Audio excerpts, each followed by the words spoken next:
What's up and good morning, guys. Welcome back to another video. So I'm back out here on the coast of North Carolina doing some inshore fishing right now. Only spent like a couple days up in Raleigh and then I came back down here. Right now the bass fishing isn't the best in Raleigh, so might as well enjoy some summer inshore fishing, and that's what we're going to try to do today. Tide's dropping, sun is just peeking up over the clouds over here. There it is. It's a beautiful morning, a little bit windy and very humid, of course, because it's North Carolina, but there's bait jumping around everywhere. I'm about to get to fishing. It's really just trying to catch anything, so stay tuned, y'all. Let's see if we get some fish. I hope you guys enjoyed today's video.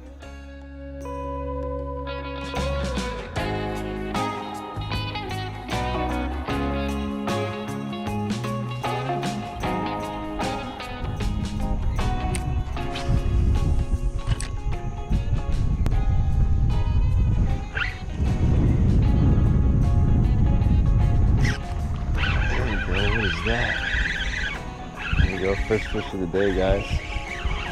What is this? I think it's a little red. Yeah, a little red. There we go. Oh, we came off in the net. There we go, guys. First fish of the day, a little tiny red. Probably like 10, nah, probably like 15 inches, 14 inches. Let's get released in this guy. There he goes. So I put down the top water, picked up this little gold spoon. That's what he hit. First fish of the day. Felt good. Hopefully we can find some more. Kind of like another bay with some more creeks feeding it. And I'm just hitting the mouths of them, and he hit it right on that little point. I really like this gold spoon. It's weedless. I can throw it up into the grass, pull it out. Hopefully we can get some more on it. So stay tuned, y'all. I'll keep throwing this around for a little bit and see if we can get some.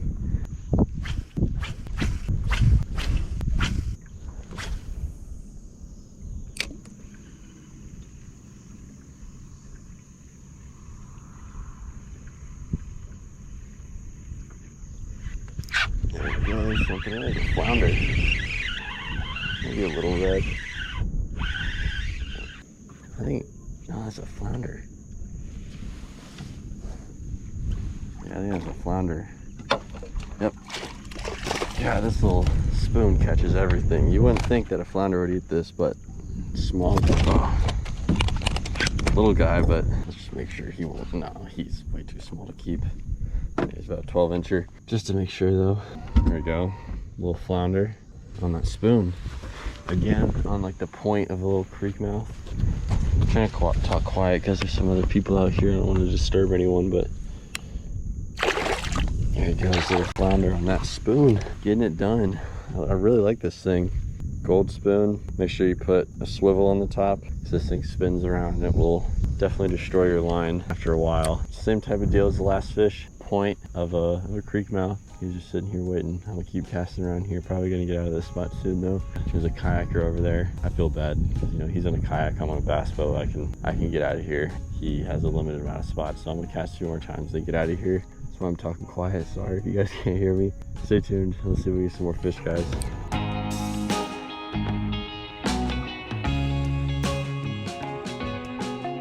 Alright, y'all, so I'm off the water now. I think it's gonna start raining soon. The wind was really bad. It was like 15, 16, 17 miles an hour. I think it's about to rain. We keep getting these like clouds that look like it's gonna rain, and we keep getting on the forecast that says like, oh, it's gonna rain today, and then it never ends up raining. Now I think we're finally gonna actually get some rain today. It's overcast, it's windy. We got this like really weird like low pressure system going on right now. We're supposed to get some big waves this weekend, or this week actually, and so I'm probably gonna be surfing a lot throughout this week. You'd think that it'd make the bite better, but I don't know, apparently not. So I might take out that spoon again and try to get some more fish for this video, because I feel like a small red and a small flounder isn't that interesting. So I want to try to get some more. I don't know if I'll take out the boat or my kayak or what. I'm gonna try to get some more footage though. I'm supposed to be posting a video on Monday and I don't have any content filmed, so that's what I'm trying to do with this. Hope you guys enjoy the rest of the video. I'll see if I can get some more fish on that little spoon. So stay tuned, y'all. Let's see if we can get some more fish. I need to get out of this guy's way. And yeah, stay tuned. Let's see if we can get some more fish on that little spoon.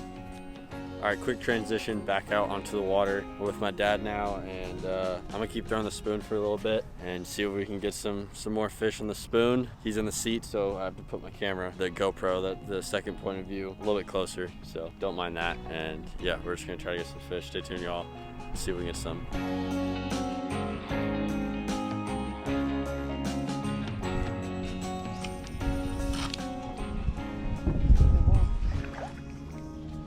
Oh, nice.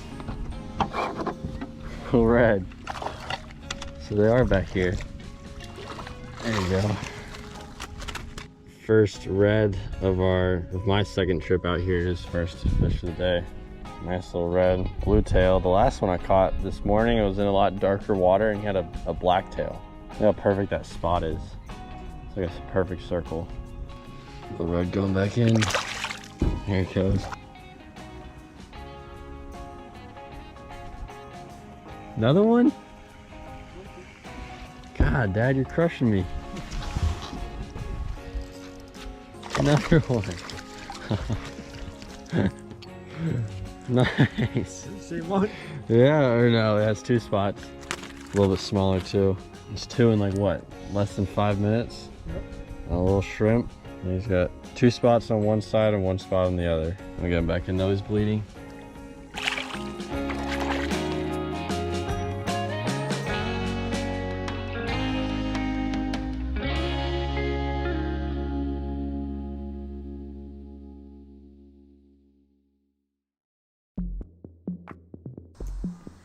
Okay, so what you guys probably clicked on the video to see is a hook go into someone's hand, and we'll get right into that story right now. So I don't actually have the footage of the hook going into someone's hand, and I'm just gonna go ahead and say it's my dad's hand that it goes into. And even if I have the footage of the moment that actually happened, you wouldn't be able to see it because both cameras weren't facing my dad. And so I got a little bit of the footage of it after it happened, and I unfortunately forgot to save the clips in the heat of the moment and stuff. It just happened all so quick, and we were kind of not freaking out, but we were just trying to figure out what to do. And so I got some of the footage of when it happened. I'm just gonna go ahead and roll that right now.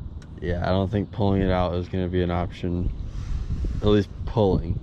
You're gonna have to push it out. Twist it and push it out. How about it? Does that hurt bad? It's numb actually. Ooh, yeah, it's starting to hurt. It looks kind of deep though. That's the thing. You might be into the muscle too much. Here, let's get all your line situated here. Let's just cut it real quick. See the rod. Can we keep fishing? Probably the best thing is to head back. Yeah. Because we're going to run out of light. Let it went in my finger, not my face. Yeah. And so yeah, after that, we ended up going to the ER where they're trying to... Well, it's a little bit too windy. I need to go find a better place to film this because right there's a little bit windy. Okay, so after he got hooked, we were trying to think of some ways to get the hook out and stuff, and it just seemed a little bit too deep to try to do the thing where you pop it out and cut the barb or pinch the barb down and pull it out again. It just seemed a little bit too deep for that. It just seemed a little bit too deep to do the braid pulling trick, and so we both just kind of decided that it was just a little bit too deep and we should go to the ER and get a professional to look at it. So we ended up going to the ER. I wasn't allowed in because of everything going on right now, so I was waiting outside in the car, and he was kind of texting me as it happened. And basically what happened is the doctor looked at it for a little bit, and she was originally going to try pushing it out, cutting the barb and pulling it out. And so my dad's hand was numbed, and she realized that she couldn't really pop it out, and she thought that it was touching the bone. And so they x-rayed him, and that's where this picture came from. The hook was in fact touching his bones. It was actually in between the two bones in his finger, and so pushing it out and cutting the barb off was not an option. And she wanted to try to just pull it out the same hole. And what she did to try that is she took a needle and put it through the same hole that the hook went into, tried to cover up the barb basically, and try to pull it out, and it wasn't working at first. And so she asked one of her assistants to go get her scalpel, and she thought she was gonna have to cut into my dad, which was like the last resort, like the thing that she wanted to do the least. Obviously it would have been a lot messier. It would have been, you know, stitches involved. It would have been a lot more stuff. Like, you know, could have been easier if she could just find a way to pull it out. Her assistant went to get her scalpel. She had the scalpel in her hand. She was about to do it, and she was like, you know what, let me try pulling it out again with the needle. And so she tried it a few more times, and it started to come out. And so she asked one of her assistants to go get her some string or like some thread or something, and she was going to use that to kind of get some more leverage on it. Not really the exact same way as you would do when you pull it out like really fast with like braid and stuff, but just to give it a little bit more leverage to pull out. And when he was going to get her the string, she ended up getting it out with the needle. So they ended up getting the hook out. out. My dad got a tetanus shot in case the hook was like rusty or anything, and you know, he's been bandaged up for a few days. And yeah, that's how it went down. I'm sorry I don't have as much footage as I would have liked to have, but I didn't want to be the guy to be sitting there like, oh, you got a hook in your hand, like filming my dad and stuff. Like that's screwed up. I felt bad for him. The way it happened though, I forgot to tell that story. Basically, we were fishing in the marsh, you know, up and around the grass and stuff. Threw his bait into the grass by accident, and what he said happened was he's really used to, you know, being in like a kayak or something, or just throwing into like an oyster bed or something and it getting snagged. And normally when you throw in that oyster bed, it works to just kind of pop it really quick, and it can either break the shells or it pops out or something. I don't know what happens, but I think he was used to doing that, and he wasn't used to fishing around the grass that much. And so he kind of pulled at it for a second, and then he popped it really hard. And he was sitting down in the seat in the back of the boat. The hook ended up flying back. It was on a little jig head, as you probably saw. It was like a 1/4 ounce jig head. So there's a 1/4 ounce of lead with a hook facing towards him, flying at him, and it just ended up going to his finger. Yeah, it was the first time that's happened to him. I'm fortunate enough, knock on some wood right here, to it have not happened to me. I know it's probably going to happen to me eventually. I've had some very close calls. Fortunately, it hasn't happened to me. You know, it's just a matter of time before it happens, though. I know it's gonna happen to me. It probably happens to a lot of people that fish. I mean, there's probably some people out there that have never been hooked, but you know, I feel like it's just inevitable. Like it's gonna happen eventually if you fish for long enough. Yeah, that's how it all went down. And, you know, you really just gotta be careful with fishing and stuff. If you're around sharp hooks, that could happen to anyone. And I'm fortunate that hasn't happened to me, but it's gonna happen eventually. I already know it.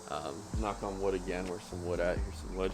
But anyways, y'all, that's about it. I'm getting packed up right now, about to get the boat ready, and I'm going back up to Raleigh. We got our first kind of like fall cold front coming in right now.